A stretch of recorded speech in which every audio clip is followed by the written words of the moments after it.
Oh, they are going to make the playoffs? Really good job of neutralizing Michael Mayer, one of the leading receivers on this team. The freshman tight end only one catch for 6 yards. Interesting, Notre Dame went quickly that time. Down Buffalo? Nice catch by Ben. Kitty. On an errant throw, they had to be 3rd down and 4.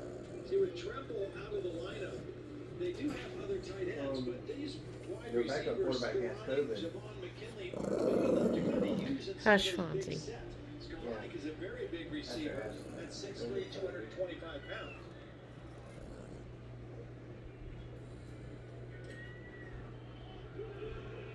Early in the 3rd quarter, but Kitty. Right decision last week. 3rd down and 4. Damn.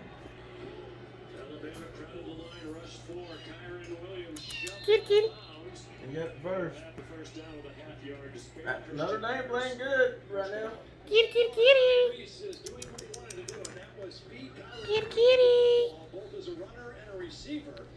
Kitty. Yeah, Christian Harris was in you coverage. ain't drinking that. Kitty. First down. Very valuable guy. You know, they thought before he won the Friday. number one Kitty.